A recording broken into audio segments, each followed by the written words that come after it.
Welcome to this free online class on machine learning. Machine learning is one of the most exciting recent technologies, and in this class, you learn about the state-of-the-art and also gain practice implementing and deploying these algorithms yourself. You probably use a learning algorithm dozens of times a day without knowing it. Every time you use a web search engine like Google or Bing to search the internet, one of the reasons that works so well is because a learning algorithm, one implemented by Google or Microsoft, has learned how to rank web pages. Every time you use Facebook or Apple's photo tagging application and it recognizes your friends' photos, that's also machine learning. Every time you read your email and your spam filter saves you from having to wade through tons of spam email, that's also a learning algorithm. For me, one of the reasons I'm excited is the AI dream of someday building machines as intelligent as you or I. We're a long way away from that goal, but many AI researchers believe that the best way towards that goal is through learning algorithms that try to mimic how the human brain learns. I'll tell you a little about that too in this class. In this class, you learn about state-of-the-art machine learning algorithms. But it turns out just knowing the algorithms and knowing the math isn't that much good if you don't also know how to actually get this stuff to work on problems that you care about.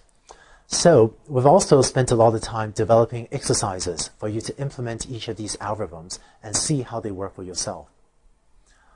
So why is machine learning so prevalent today?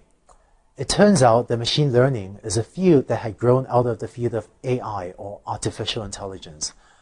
We wanted to build intelligent machines, and it turns out that there are a few basic things that we could program a machine to do, such as how to find the shortest path from A to B.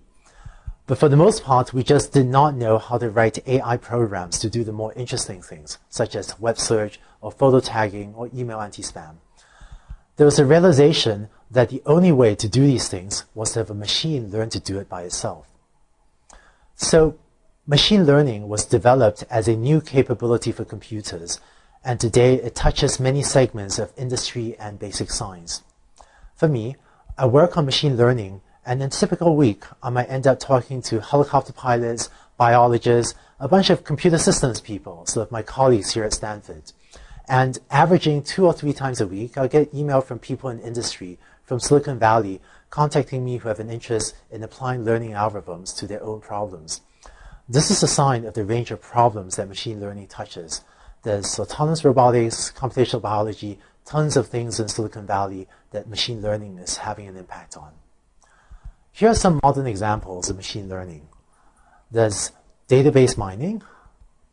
One of the reasons machine learning is so prevalent is the growth of the web and the growth of automation. All this means that we have much larger data sets than ever before. So for example, tons of Silicon Valley companies are today collecting web click data, also called clickstream data, and are trying to use machine learning algorithms to mine this data to understand the users better and to serve the users better. That's a huge segment of Silicon Valley right now. Medical records. With the advent of automation, we now have electronic medical records. So if we can turn medical records into medical knowledge, then we can start to understand disease better. Computational biology. With automation again, biologists are collecting lots of data about gene sequences, DNA sequences, and so on. And machine learning algorithms are giving us a much better understanding of the human genome and what it means to be human. And in engineering as well, in all fields of engineering, we have larger and larger data sets that we're trying to understand using learning algorithms. A second range of machine learning applications is ones that we cannot program by hand. So for example, I've worked on autonomous helicopters for many years. We just did not know how to write a computer program to make this helicopter fly by itself. The only thing that worked was to have a computer learn by itself how to fly this helicopter.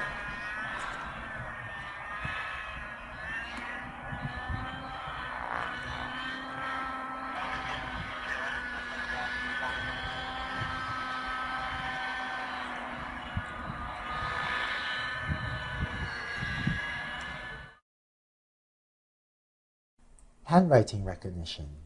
It turns out one of the reasons it's so inexpensive today to route a piece of mail across the country, so in the US and internationally, is that when you write an envelope like this, It turns out there's a learning algorithm that has learned how to read your handwriting so that it can automatically route this envelope on its way. And so it costs just a few cents to send this thing thousands of miles.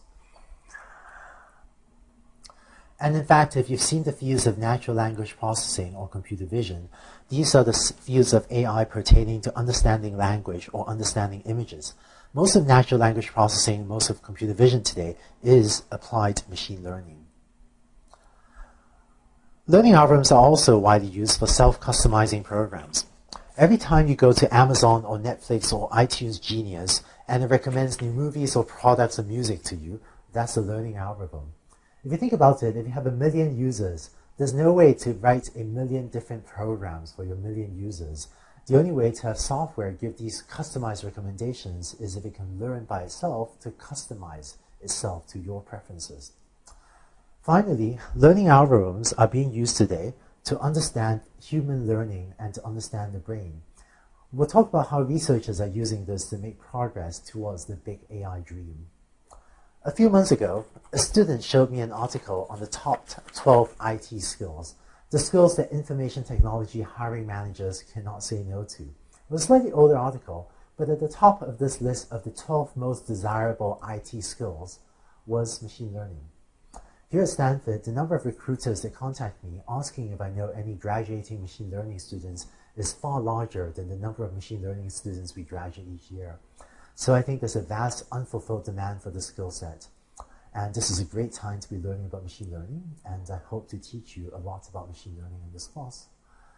In the next video, we'll start to give a more formal definition of what is machine learning, and we'll begin to talk about the main types of machine learning problems and algorithms. You'll pick up some of the main machine learning terminology and start to get a sense of what are the different algorithms and when each one might be appropriate.